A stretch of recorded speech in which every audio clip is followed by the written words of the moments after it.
Bismillahirrahmanirrahim. Kita bisa baca An-Nas al-Muhaqqaq Safhah, ya maaf ya Sof. Maaf ya Rakam Sof. Qala Syekh al-Imam al-Alama afdalul mutaakhirin qudwatul hukama ar-rasikhin Siruddin al-Bahari tayyiballahu sarrahu wa ja'ala al-jannata maswahu. Nahmadullaha ta'ala ala taufiqihi wa nas'alu hidayata tariqihi wa nusalli ala rasulihi Muhammadin wa alihi wa sahbihi wa itratihi wa ba'du. Hadhihi risalatun fil mantiq awradna fiha ma yajibu istihdaruhu liman yabtadi fi syai'in min al-ulum musta'inan billahi ta'ala innahu mufidul khaira wal juda wal jawdi wal juda. Qala Syekhul Imam, berkata al-Imam al-Alamah. Al-Alamah ini alim, orang yang sangat alim. Afdalul mutaakhirin yang sebagai ulama terakhir yang paling utama, gelar biasa. Qudwatul hukama war-rasihin, qudwah, contoh, teladan, hukama para hakim, para orang bijak. Kalau para ulama mengatakan hukama itu filosof. Teladannya para filosof ar-rasikhina yang dalam keilmuannya, Asiruddin, yaitu Asiruddin, seseorang yang bernama Asiruddin al-Abhari, al-Abhari. Tayyiballahu sarrahu, semoga Allah Subhanahu wa ta'ala melapangkan kuburnya. Wa ja'ala al-jannata maswahu, dan juga menjadikan jannah, ja'ala menjadikan al-jannata pada surga, maswahu sebagai tempatnya. Nahmadullaha,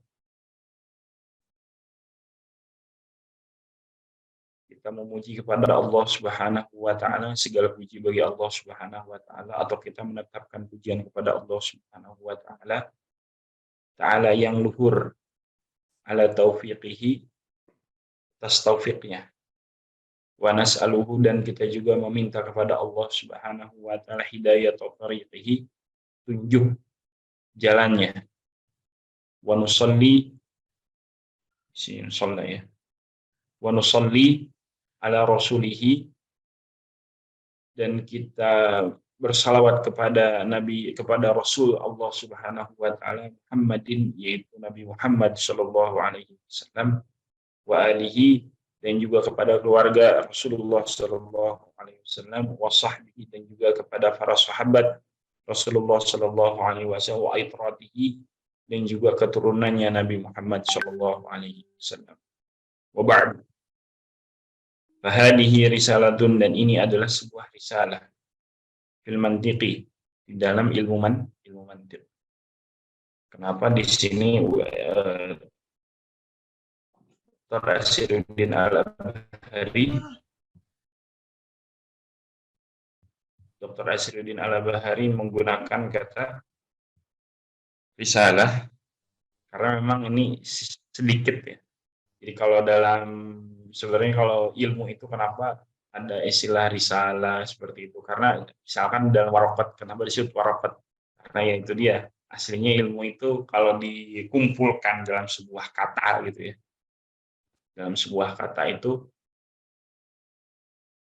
sedikit, artinya kalau gini, dalam berpikir itu makna itu bisa luas, terkadang bisa diwakilkan dalam berapa lafaz. Terkadang juga ratusan lafaz tidak mewakili makna.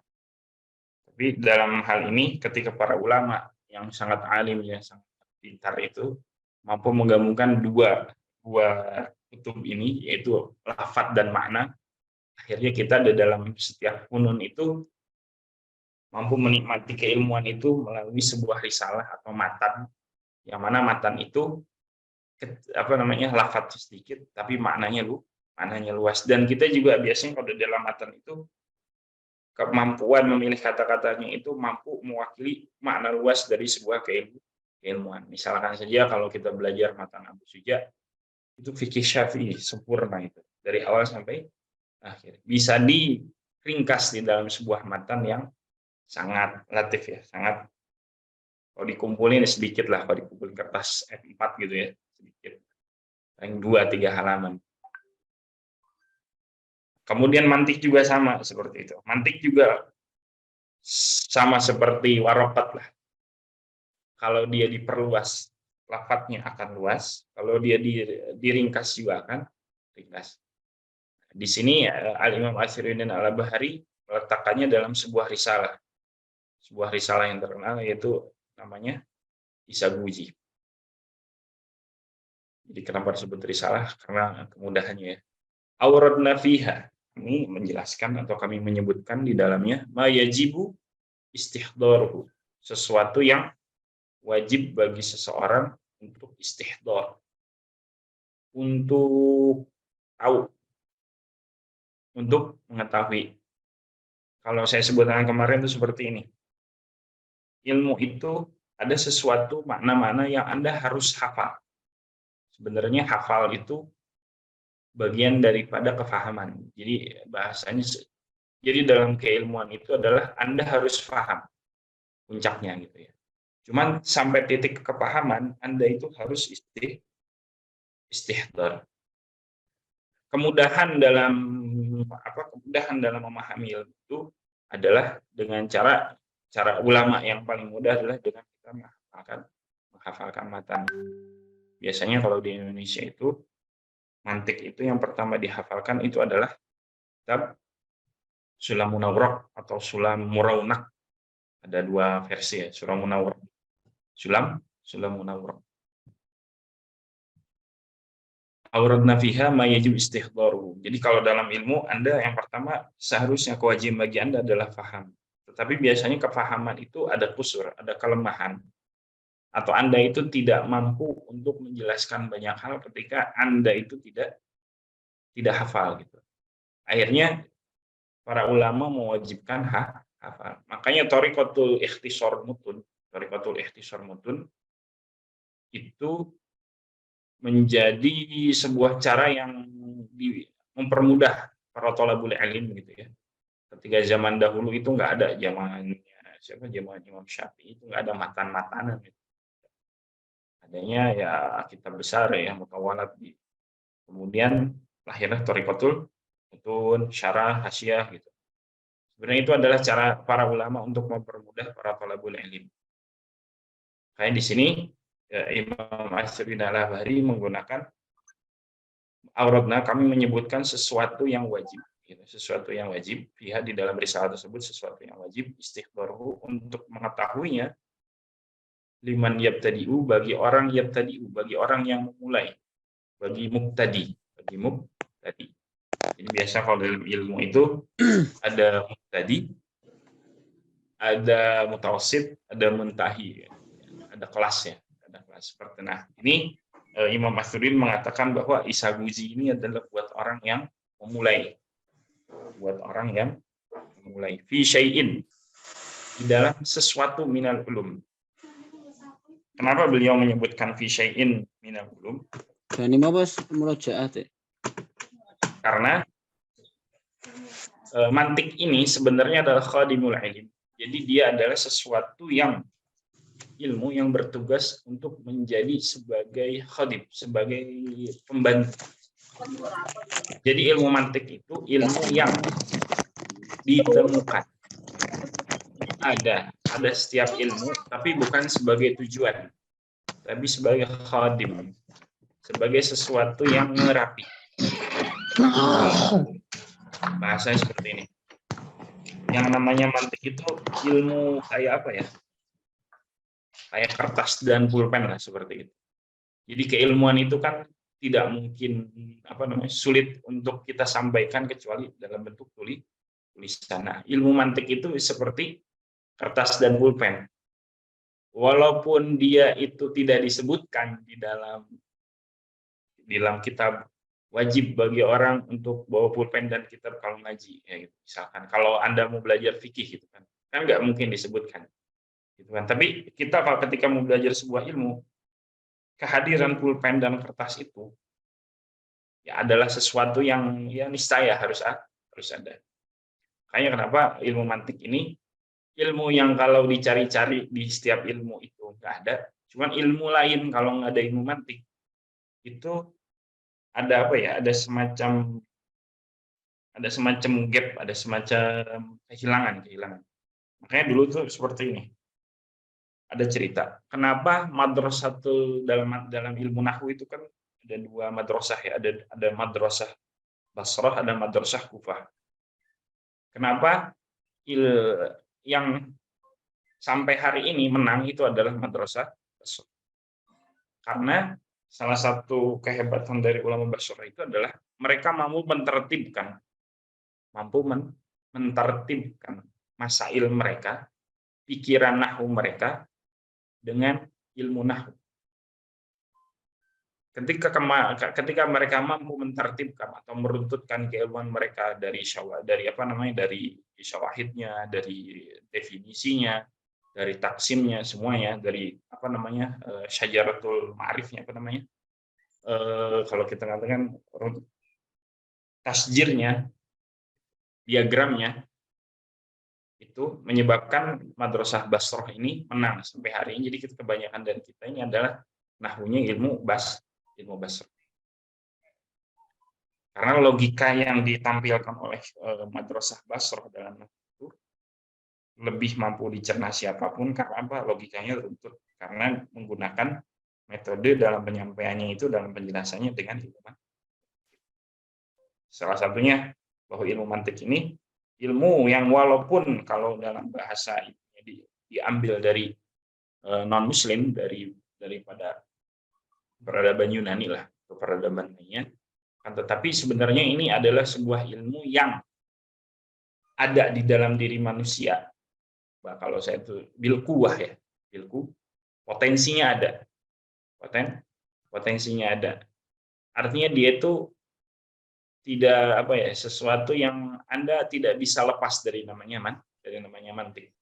Jadi kalau Anda nanti mengerti mantik, pikiran Anda itu akan lebih terperinci dan lebih terstruktur daripada Anda tidak belajar mantik. Makanya kenapa mantik itu syarat daripada kalau di dalam studi Islam sebagai sebuah ilmu yang harus diajarin walaupun Anda nggak jadi ahli mantik.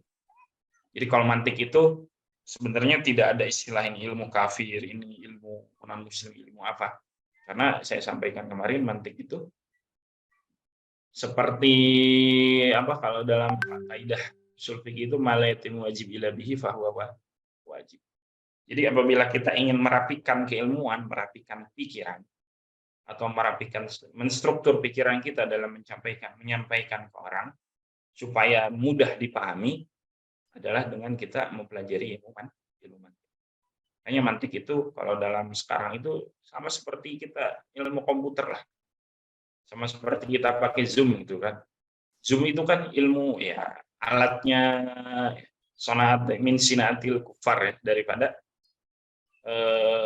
sistem yang dibangun oleh orang kafir, muslim, jelas sekali. Kan tetapi Zoom ini kita pakai untuk mengaji mantik. Karena Zoom ini kita jadikan sebagai wasilah. Wasilah. Artinya hukumnya itu bukan lagi hukum sebagai sesuatu sesuatu yang ini adalah kafir atau enggak, tapi kita menjadikan dia sebagai wasilah menuju tujuan kita, yaitu nasr ilmi, yang mana menyebarkan ilmu atau ngaji itu sesuatu yang lebih wajib, seperti itu. Kalau bahasanya seperti inilah. Umroh itu kan umroh haji itu kan nggak naik pesawat ya.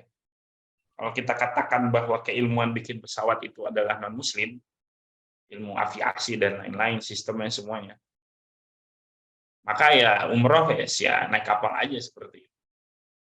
Jadi logika yang dibangun ketika kita mempelajari mantik itu logikanya bagaimana kita menggunakan Zoom aja, ataupun kita menggunakan email atau kita menggunakan pesawat ketika kita menjalankan ibadah haji atau menjalankan ibadah haji atau umrah. Jadi mantik itu digunakan sebagai alat. Makanya ulama mengatakan mantik itu bukan ilmu maqasid, bukan ilmu yang menjadi tujuan untuk digunakan sebagai tujuan. Jadi kalau Anda sudah berlogika mantik, ya Anda sebenarnya nggak perlu belajar mantik. Cuman biasanya kalau Anda nggak belajar mantik, biasanya logikanya acak-acakan. Supaya logika Anda acak-acakan dan bisa menjadi konsumsi publik, maka penyederhanaan logika atau tertib logika, pengurutan cara berpikir itu menjadi sebuah kewajiban. Misalkan seperti ini. Kalau kita baca kitab Al-Um atau kitab-kitab klasik, ya min awal daripada misalkan kitab fikihnya awal-awal itu, kita tidak akan menemukan makna definisi. Tidak akan menemukan definisi. Misalkan kalau kita baca sekarang itu Yaqutun Nafis, misalkan di dalam kitab Syafi'i, itu kan yang pertama adalah definisi. Kemudian setelah itu syurut dan arkan wa syurut wa arkan. Kemudian ada ada mandubat, sunnah, kemudian ada mubtilat. Urutan tersebut adalah urutan logika yang dibangun dari ilmu mantik. Jelasnya sederhananya adalah mantik itu menjelaskan tentang bagaimana Anda menjelaskan takrif. Jadi pelajaran membuat takrif itu bukan pelajaran fikih, tapi pelajaran mantik. Dan setiap ilmu yang kita dapat hari ini, pasti yang pertama diajarkan kepada santri itu bukan bukan fikih begini gitu kan. Tapi fikih sholat dulu enggak, fikih. Definisinya fikih itu seperti ini, lugatan wa syar'an. Nah, kata istilah lugatan syar'an wastilahan. Kata lugatan itu adalah bagaimana Anda membuat definisi. Nah, pembuatan definisi itu adalah tugasnya ilmu mantik. Jadi kalau ada orang, apa sih gunanya ilmu mantik? Ya, kalau Anda ingin membuat tartibul ulum, tartibul fikir yang benar gitu. Bukan yang benar, maksudnya yang bisa dikonsumsi publik, yang bisa kita menyamakan ketika menyampaikan sebuah pikiran, satu-satunya adalah dengan ilmu mantik. Ya, saya bilang tadi mantik menjadi akan, karena ini ilmu ini sudah tangkih ya, sudah bersih daripada mabahis yang lepas daripada kitab dan sunnah seperti itu. Jadi setelah ilmu mantik ini dibersihkan oleh para ulama daripada mabahis yang bisa menyebabkan Anda zilzal di dalam akidah, goncangan di dalam akidah, sama para ulama, hal-hal tersebut sudah dibuka. Musta'inan billahi ta'ala adalah lafaz musta'inan dengan dalam keadaan kita meminta pertolongan kepada Allah Subhanahu wa taala. Innahu, sesungguhnya Allah Subhanahu wa taala mufidul khair wal, Allah itu adalah zat yang pemberi kebaikan dan pemberi kedermawanan. Selanjutnya Isa Guji.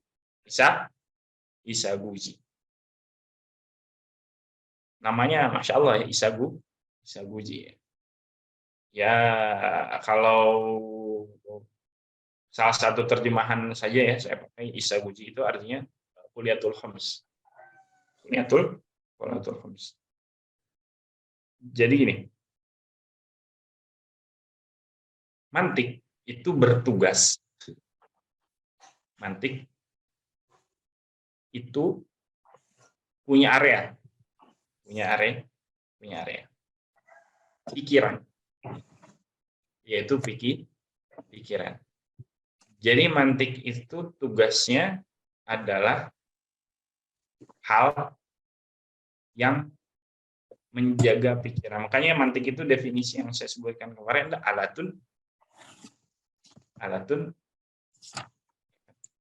alatun qanuniyah, ya,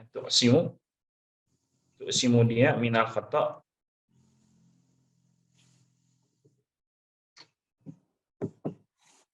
alatun qanuniyah tu'simu mura'atahu adh-dhihnu minal khata'i fil fikir.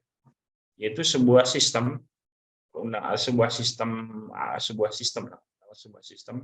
qanuniyah. Ya, kemarin saya katakan qanuniyah itu kuliah ya. Jadi dia menyeluruh pada banyak sistem tu'simu mura'atuha. Jadi dia itu akan menjadi berguna ketika Anda menggunakannya. Jadi alat qanuniyah tu'simu mura'ataha adh-dhihna minal khata' fil fikir. Sebuah sistem pikiran yang menjaga pikiran Anda daripada kesalahan berpikir ketika Anda menggunakannya. Sama seperti ilmu nahwu. Nahwu itu kan suatu alat, disebut juga ilmu alat yang menjaga seseorang daripada kesalahan dalam bicara. Kalau nahwu itu menjaga kesalahan orang di dalam berbicara, dalam melafadzkan sesuatu. Kalau mantik itu adalah ilmu alat yang menjaga pikiran Anda. Jadi kita menjaga pikirannya, tidak menjaga nutuknya. Walaupun pada dasarnya kita berbicara pada sama-sama wilayah lafadz gitu. Kita biasanya akan membahas juga, misalkan kalau dalam mantik itu ada istilah maudhu wal mahmul. Itu kan kalau dalam nahwu itu adalah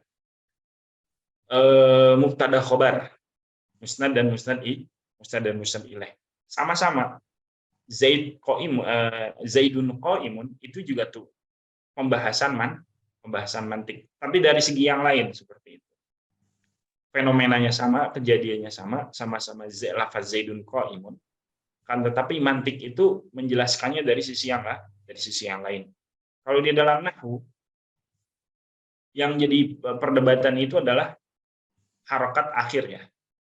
Zaidun dunnya. Kemudian qaimunnya. Kalau di dalam mantik yang jadi pembahasan di dalam lafaz Zaidun qaimun adalah Zaid itu sendiri. Zaid itu apa? Kemudian qaimun itu apa?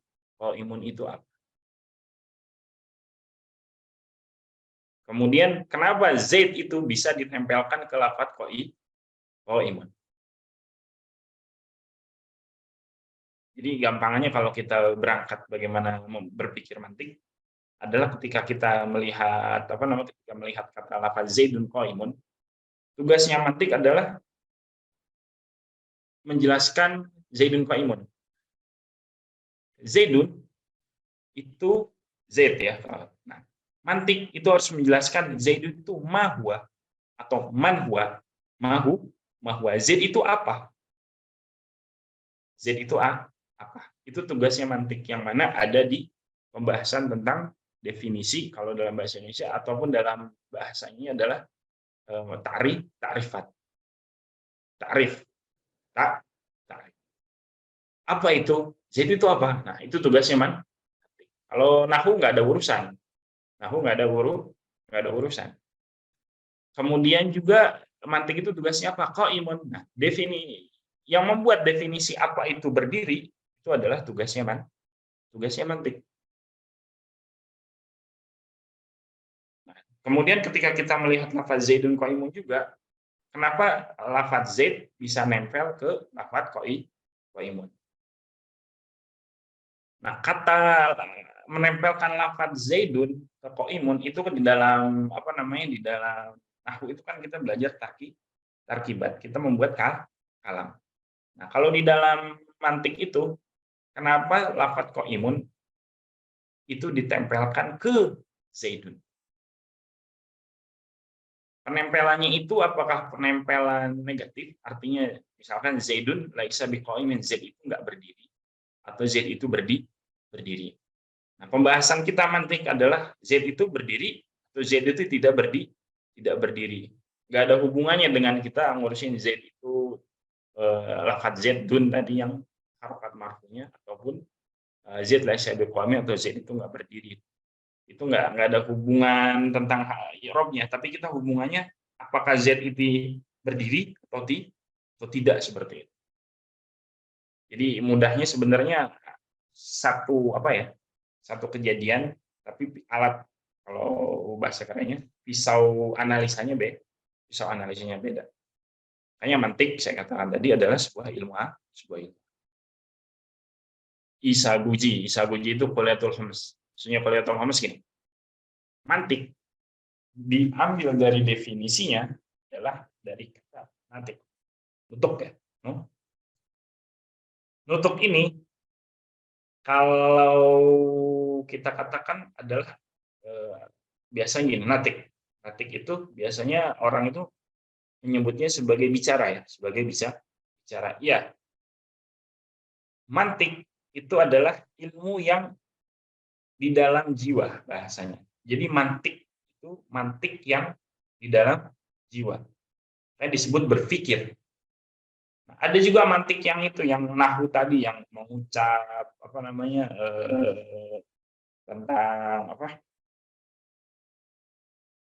tentang muhawarah, berdiskusi dan lain-lain. Itu adalah ilmu bahasa, seperti itu.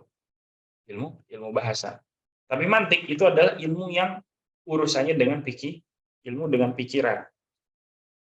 Jadi kan tadi saya definisinya alatun qanuniyatun tuqsimu mura'atahu ad-dhihna minal khata fil fikir. Jadi mantik itu ya tugasnya adalah ngejaga pikiran, walaupun di dalamnya kita melihat ada lafadz pembahasan, ya membahas soal lafadz gitu ya, ada definisi dan lain-lainnya. Itu adalah karena apa? Karena lafadz itu adalah perwakilan apa yang ada di dalam pikiran. Ada yang ada di dalam pikiran. Jadi walaupun kita ngomong mantik itu adalah ngejaga pikiran, kan pikiran nggak ada yang bisa baca pikiran. Siapa yang mampu baca pikiran gitu kan? Tapi pikiran itu bisa diambil ceritanya melalui lafadz yang diucapkannya. Jadi sekalipun mantik itu berurusannya dengan pikiran, akan tetapi kita tidak mampu untuk sampai pada pikiran orang kecuali kita mengetahui dengan apa yang diucapkannya. Jadi walaupun kita ngomong mantik itu ngejaga pikiran gitu kan. Menjaga pikiran, akan tetapi karena kita tidak bisa sampai kepada menjaga pikiran orang kecuali dengan lafadz, makanya pembahasannya pun sama dengan nahwu, yaitu Zaidun qaimun. Tapi yang jadi urusan kita adalah kita menjelaskannya pada wilayah pikirannya, tidak pada wilayah lafadznya. Wilayah pikirannya. Makanya biasanya gini kalau mantik itu sederhananya. Ketika kan mantik itu dibagi dua garis besar ya, dua hal besar. Yang pertama adalah ta'rif, definisi. Yang kedua adalah tasdiq.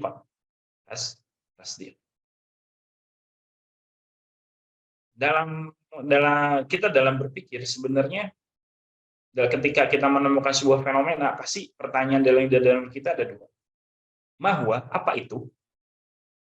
Misalkan kita menemukan TV atau kita di TV, kita pasti pertanyaan kita, TV itu apa?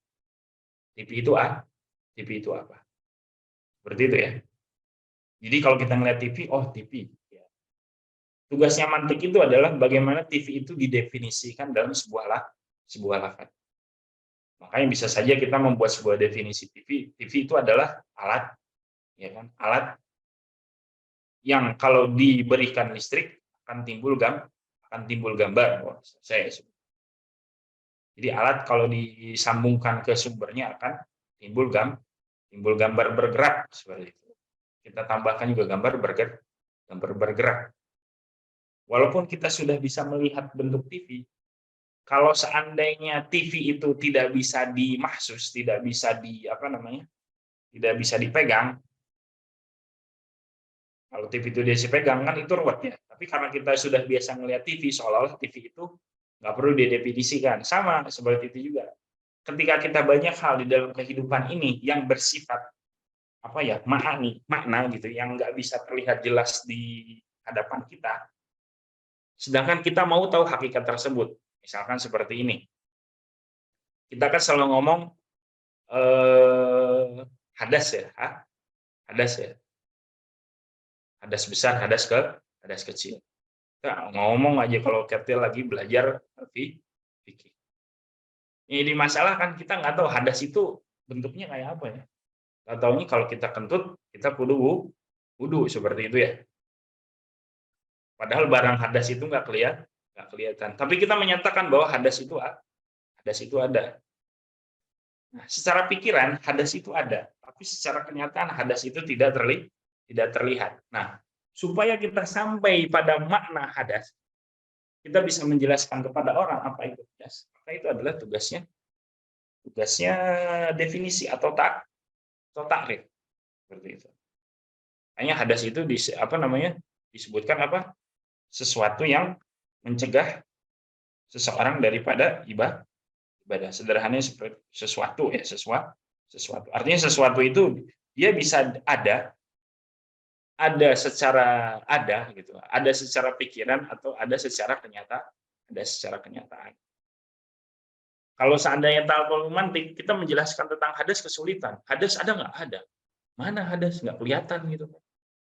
Nggak kelihatan. Di hadas itu ada, yang bolak-balik gitu. Makanya takrif itu sederhananya kalau TV tadi kita bisa melihat. Jadi ketika diberikan definisi mudah. Tapi kalau kalau sesuatu yang tidak terlihat, yang seperti itu, Anda akan kesulitan seperti seperti itu. Jadi mantik itu karena dia bersifat seluruh ulum, jadi mantik itu bisa mencakup sesuatu yang bisa didefinisikan yang terlihat kebendaannya, ataupun bisa menjelaskan sesuatu yang tidak terlihat kebendaannya. Kemudian juga seperti ini, tugas mantik juga apa? Harus kemampuannya menjawab 5 ada. 5 ada. Kenapa? Misalkan gini, hadas membatalkan wudu gitu. Kentut membatalkan wudu. Kata kentut membatalkan wudu itu kan pembahasan fikih ya, pembahasan fikih. Tetapi di sana kita juga melihat menempelkan membatalkan wudu itu kan sesuatu yang maknawi ya. Membatalkan wudu. Nah, wudunya itu yang dibatalkan sebelah mana? Apa artinya membatalkan wudu? Kan membatalkan artinya menghilangkan kan sebenarnya. Padahal di sana tidak ada yang hilang gitu kan. Nah, itu juga adalah tugas bagaimana Anda mengatakan bahwa hilang itu bisa hilang nyata, bisa hilang tidak nyata. Jadi di dalam berpikir itu kita harus mengetahui bahwa ada sesuatu yang maknawi. Kemudian aslinya kehidupan ini bersesuatu yang maknawi, artinya pikiran kita. Kemudian ada beberapa maknawi yang bisa dilihat, bisa dilihat. Kemudian ada juga beberapa karena dia mempunyai tempat, misalkan mempunyai tempat lah seperti itu. Kemudian ada juga beberapa makna yang ada di dalam pikiran tidak bisa keluar. Tapi harus ada seperti itu. Kayak tadi misalkan kita bicara tentang hadas. Jadi banyak sekali pikiran-pikiran di dalam pikiran kita yang kalau kita sampaikan ke orang barangnya nggak ada di luar. Gitu. Barangnya nggak ada di luar. Gitu kan. Jadi kita menjelaskan sesuatu yang goib gitu, goib lah. Bukan goib ke goib gitu sebenarnya. Karena itu adalah hal yang berdasarkan pikiran, gitu, berdasarkan pikiran. Jadi goib itu bukan berarti sesuatu yang nggak ada, bukan. Goib itu sesuatu yang Anda nggak punya alat untuk sampai. Seperti itu. Jadi misalkan seperti inilah. Kalau ada orang nanya, manusia itu awalnya seperti apa? Manusia itu awalnya seperti apa? Bagaimana manusia? Kenapa manusia itu harus diciptakan dari manusia juga, harus berasal dari keturunan manusia. Kenapa ada orang berpikir bahwa ada manusia itu keturunan bukan dari manusia, kan aneh. Karena tidak mungkin hal berbeda, misalkan gini, hal berbeda melahirkan hal yang berbeda. Artinya hukum pertama manusia pun harus manusia. Jadi gini, misal hukum pertama manusia pertama itu juga harus hukum manusia. Jadi kalau ujug-ujug kita membuat sebuah perubahan dari manusia sebelumnya adalah bukan manusia, itu kan aneh. Karena kenapa ya? Karena apa yang terlihat hari ini juga akan terlihat pada sebelumnya. Kan kita lihat, kalau bahasa kiasu syahid al-ghaib. Jadi kita berpikir melihat hari ini, kita ingin tahu masa lalu dengan melihat kejadian kemarin. Nah, tata cara berpikir itu, kiasu syahid al-ghaib itu adalah tata cara mantik. Sesuatu yang mantik, sesuatu yang logis gitu. Nah, itu pikiran. Tetapi karena dia berhubungan dengan penyampaian pesan, maka dia harus menggunakan.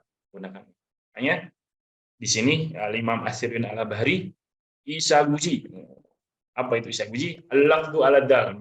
Beliau langsung ketika pembahasan tentang bahisul alfad, yaitu dilalah bagaimana lafaz itu menjadi alat penyampai pesan. Al-lafdhu dal bil wad'i yadulu ala tamami. Al-lafdhu adzal bil wad'i yadulu ala tamami wa ma wudi alahu bil mutabaqah. Kita selesaikan dulu di bahisul alfad. Lafaz, kalau gampangnya gini ya, lafaz ya. Anda ketika bicara, saya ingin makan. Saya ingin makan. Ketika Anda ingin makan, apa yang Anda lakukan? Bicara dong, saya mau makan. Itu kalau Anda punya kemampuan bicara. Tapi kalau Anda nggak punya kemampuan bicara, Anda pasti akan begini. Seperti ini. Lihatin. Dua-duanya kata lafaz saya mau makan dan begini itu sama-sama mewakili pikiran Anda ingin makan. Tetapi keduanya berbeda karena yang pertama kata saya mau makan itu menggunakan lafaz, yang kedua menggunakan isyarat. Nah, keduanya itu berasal dari pikiran, akan tetapi mantik itu tidak berhubungan dengan isyarat dikarenakan apa?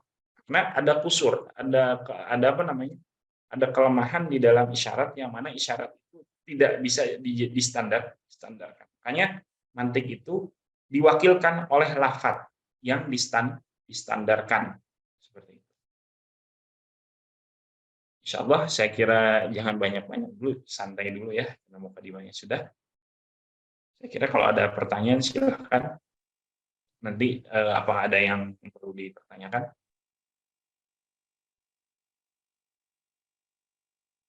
Silakan. Naam. Allah. Yup.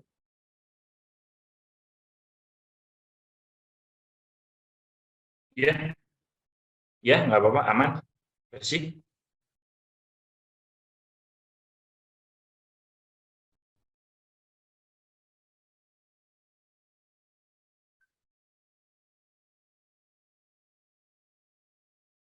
Ya.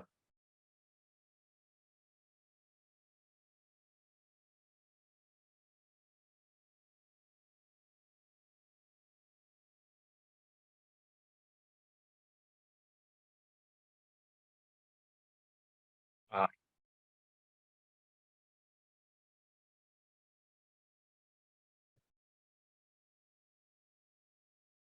ya.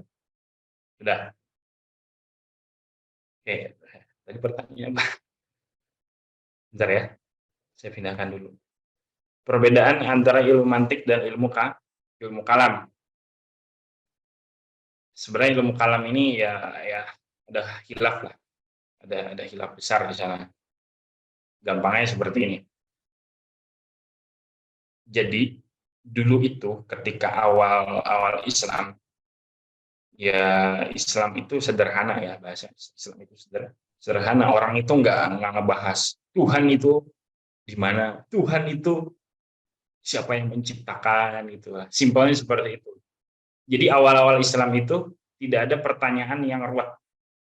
Gampangannya kayak beginilah. Banyak santri hari ini ketika ditanya bank Islami itu kan pada bingung. Soalnya bank Islami itu sesuatu yang nggak ada, sesuatu yang nggak ada jawabannya dalam Islam. Tetapi setelah didefinisikan ternyata bank juga bisa Islami gitu. Jadi dulu itu Islam itu ya artinya sebuah ajaran prinsipal dalam kitab dan sunnah yang ya dia itu akan keluar ketika ada sesuatu kebutuhan yang misalkan seperti ini. Kita kan hari ini kenal hadis sahih, hasan, dhaif, maudhu. Kan definisi-definisi tadi, hadis sahih, hadis ini zaman Nabi tidak ada, zaman sahabat tidak ada kayak gitu. Akan tetapi logikanya sudah ada. Logikanya dalam artian kegiatannya sudah ada, tapi pendefinisian tentang hadis sahih itu belum ada gitu ya.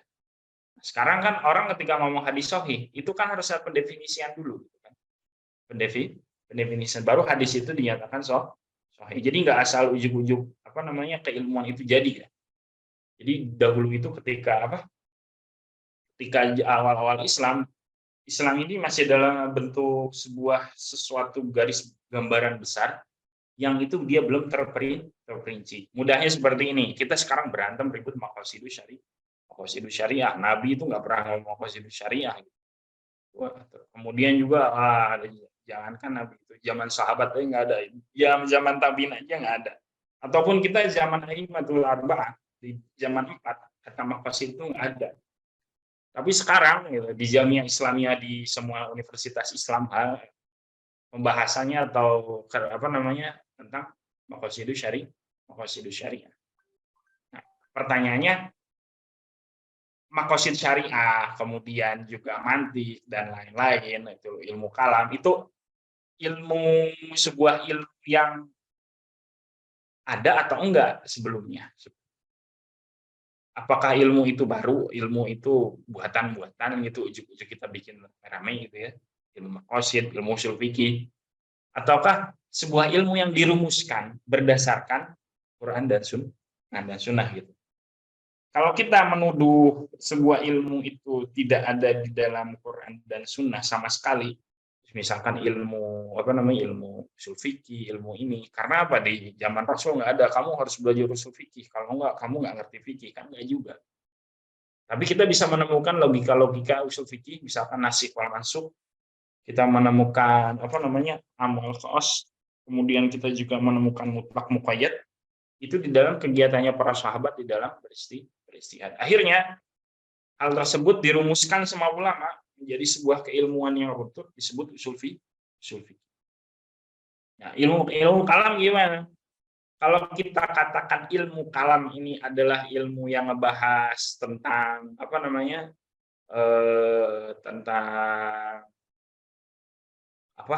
ketuhanan, misalkan ketuhanan dalam artian sesuatu yang membela agama Islam seperti itu, maka ilmu kalam bisa jadi wajib karena ada syubhat. Makanya sebagian ulama itu menetapkan ilmu kalam itu sebagai bagian dari Islam dikarenakan gini. Karena mereka memberikan definisi ilmu kalam itu apa? Ilmu yabhasus an isbatil aqaid. Ilmu yang membahas tentang bagaimana Anda menetapkan akidah. Menetapkan akidah wadahu syubhat, dan juga Anda menolak terhadap syubhat-syubhat yang ketempelan kepada akidah Anda. Jadi kalau kita ambil definisi ilmu kalam sebagai ilmu yang menetapkan akidah, bukan berarti ilmu kalam itu bikin akidah baru, enggak. Akan tetapi ilmu yang mana ilmu tersebut mencari atau merumuskan, meruntutkan, mentertibkan akidah, menetapkan mabahis akidah. Itu kan pembahasan akidah di dalam satu satu kesatuan. Kayak misalkan kita membahas tentang akidah itu kan nggak bisa kita kumpulin hadisnya, kita kumpulin dalil Qur'annya dulu, capek orang gitu kan.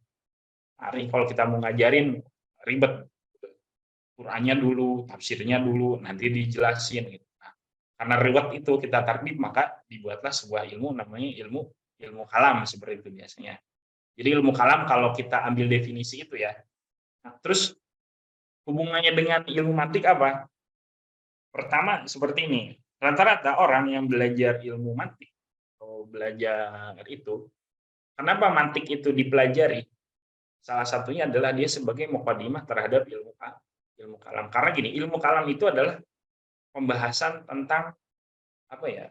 Kalau dalam bahasa itu kan kita dalam berpikir itu dalam Islam itu ada nakal, ada akal ya. Ada akliyah, ada nakliyah. Nah, ilmu kalam karena dia adalah pembahasan akliyah, jadi mayoritas utamanya adalah akliyah, maka ilmu mantik itu sebagai mukaddimahnya terhadap ilmu kalam. Jadi Anda sebelum masuk ilmu kalam, Anda harus belajar mantik dulu. Jadi ilmu kalam tadi yang pertama, kalau kita menetapkan akidah lewat cara akal gitu ya, cara akal yang dipakai ulama Islam, yaitu ilmu kalam. Karena dia berfungsinya biasanya berdebat dengan para orang syubhat gitu di luar Islam dengan logika. Karena kita kalau pakai dalil Quran, mereka mana percaya dari Quran seperti itu. Walaupun kita bisa menjelaskan tentang Al-Quran kepada mereka, akan tetapi mereka kan aslinya tidak percaya. Jadi kita ibarat kata gini, kita berdebat tentang matematika kan tidak bisa pakai dalil Quran seperti itu, karena dalil Quran. Akan tetapi kita pakai sesuatu yang disepakati bersama, itu matematika itu sendiri. Makanya ilmu kalam kenapa dia ditamhid dengan ilmu logika, karena ilmu logika ini kan ilmu yang dipakai muslim dan non muslim seperti itu. Tapi kita juga punya membahas yang mana pembahasan-pembahasan yang kita nggak sampai mengeluarkan kita dari akidah. Tadi yang terakhir apa pertanyaannya?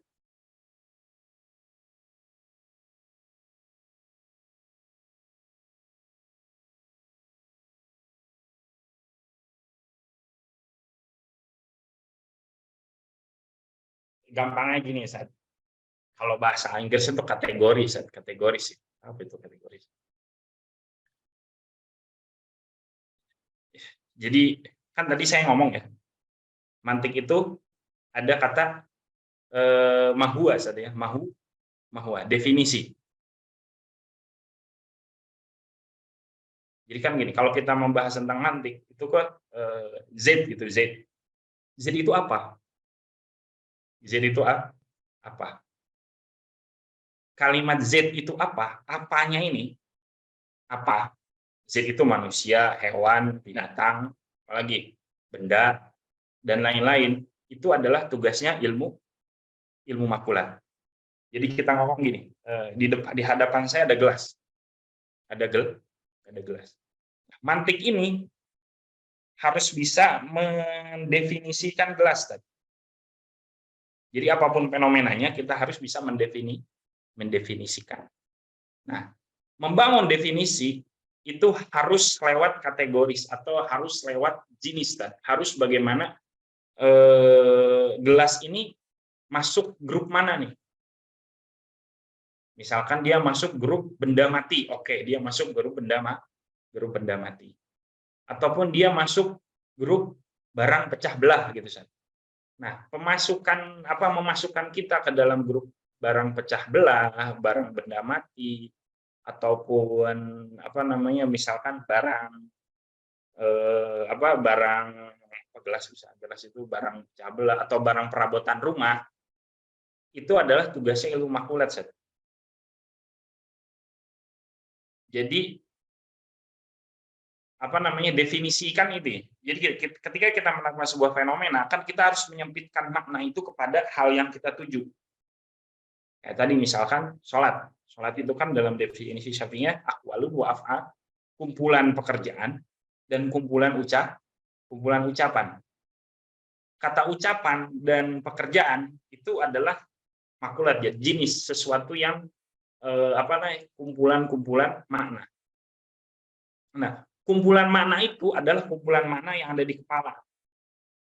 Kumpulan makna ada yang di dalam ada yang di dalam pikiran. Misalkan gini, ketika kita ngomong, semua di sini kan santri saja. Semua yang ada di kelas ini adalah santri. Ya, semua ada di kelas ini adalah santri. Memasukkan kita setiap yang ada di kelas ini santri. Kalimat santri itu adalah kalimat mahwa itu. Sebuah kata jenis, sebuah sesuatu yang mengumpulkan banyak mana, kata santri. Saya santri, Bapak santri, Kang Justin santri, Kang Joko santri, semuanya semua santri. Kan kata santri ini adalah lafadz yang di dalamnya itu ada makna kita semua. Nah, ilmu makulat ini adalah ilmu yang bagaimana kita setiap part dari sini, setiap anggota dari kita ini bisa dimasukkan ke dalam sebuah lafadz gitu. Karena nanti gini, makulat itu fungsinya adalah ketika membantu kita untuk bisa mendefinisikan sesuatu. Makanya kenapa pembahasan makulat ini biasanya beratnya itu adalah ketika kita berhadapan dengan falsafah atau filsafat. Karena gini, ketika kita mendefinisikan apa itu, misalkan gini, mendefinisikan manusia apa? Dia masuk apa? Hewan, benda, ataukah dia sebuah sistem yang beda daripada hewan? Jadi hewan lain, hewan bukan, benda juga bukan, manusia itu tersendiri gitu. Ternyata kan ilmu mengatakan bahwa manusia adalah bagian juga daripada hewan karena kita punya kesamaan, sama-sama makan, sama-sama nikah, sama-sama beranak. Kan hewan punya sistem sama, ya kan, makan, gitu kan, dia nikah, gitu kan, dia juga terus beranak pinak. Akhirnya karena ada makna kesamaan tadi, karena kesamaan makan dan itu, makanya kita masuk di dalam grup hewan gitu saja. Nah, pengkategorisan kita sebagai grup hewan itu ada tugasnya makulat. Bisa dipahami deh. Jadi kita nih masuk grup mana nih gitu. Supaya apa? Jadi kalau kita bisa dimasukkan ke sesuatu grup, kita jadi ketika mendefinisikan sesuatu jadi mudah. Kayak misal, ya ngerti ya. Jadi ya misalnya gini, mantik itu ilmu alat atau ilmu tujuan? Ilmu alat. Karena kenapa? Karena dia dipakai di semua tempat, tapi tidak ketika orang udah pintar dia akan hilang, tidak akan dibahas-bahas, dia hanya akan jadi nempel kepada orang tersebut. Kayak ilmu nahu, ilmu kita ribut aja dipakai di fikih, nggak dipakai ketika membaca tafsir seperti itu. Jadi ada pendefinisian, ada ilmu alat, ada ilmu bukan alat gitu. Jadi gampangnya gini, pengkategorisasian suatu pikiran atau suatu kebendaan atau suatu hal makna di dalam hidup ini adalah tugasnya makulat. Supaya apa? Ketika kita membuat sebuah definisi terlihat jelas ada perbedaan seperti itu saja. Mudahnya.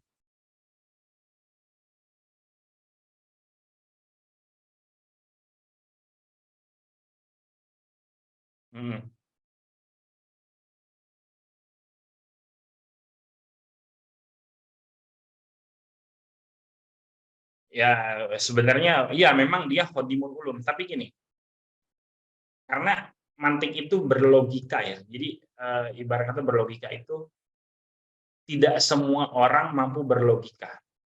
Kan sebenarnya tujuan itu gini, kayak misalkan, jadi kalau dalam berpikir itu Anda itu kayak misalkan nyetir, gampangnya nyetir ya. Kan tidak semua sopir mengerti mobil. Tidak semua sopir mengerti mobil, tidak semua pemakai mobil mengerti mobil. Nah, mantik itu sebenarnya kerjanya adalah tugas Anda mengerti apa yang ada di dalam mobil. Jadi kalau mobil rusak, mana nih ininya, kayak gitu. Karena kita kan setiap hari memakai mobil, tapi setiap orang bisa pakai mobil misalkan. Akan tetapi tidak semua orang bisa mengerti mobil.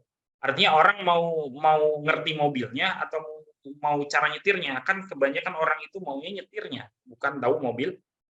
Nah, mantik itu kenapa ada pada level lebih di atas, dikarenakan dia tahu mobil, bukan tahu nyetir mobil. Jadi tahu nyetir mobil tidak diteorikan, tapi tahu pemakainya aja gitu. Jadi kenapa diataskan? Karena kalau kita ingin tahu lebih tentang mobil, kan kita sudah mulai belajar hal-hal detail-detailnya. Sederhananya seperti itu saja. Kenapa diataskan? Karena nggak semua orang butuh detail. Mobil ini perlu ini kecepatannya segini, nggak ada yang belajar ilmu lama-lama. Tapi kalau seandainya kita bagi hanya orang yang butuh untuk sampai pada level di atas lagi. Jadi mantik itu dipakai ketika ada orang mau naik level, bukan pada orang yang cukup misalkan belajar fikih. Anda tidak perlu pakai definisi apa itu wudu, apa itu ini wudu nih gini nih, ya, udah ngerti kan, selesai. Tapi ketika kita berbicara pada level pikiran atau level yang di atas pada amaliyah, jadi sebuah ilmu, maka Anda harus belajar mantik.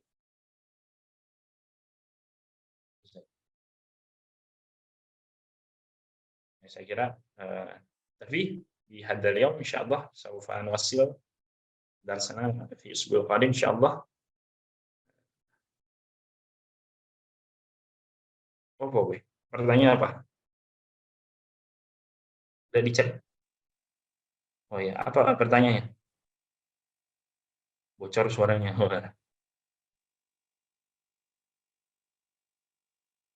Apa pertanyaannya, Set?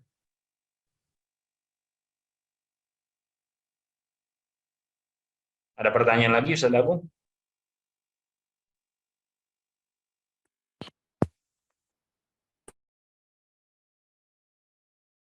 Depan aja Ustaz, sudah jam 6, barangkali ada teman-teman yang terburu-buru mau kerja atau siap-siap. Oh ya, yang yang ini silakan. Yes. Syukran ya, insyaallah disimpan aja pertanyaannya. Bagi ini banyak yang sibuk juga. Saya juga nggak mau ambil waktunya. Oke, sekiranya cukup. Tapi assalamualaikum warahmatullahi wabarakatuh. Waalaikumsalam, syukron Ustaz. Waalaikumsalam.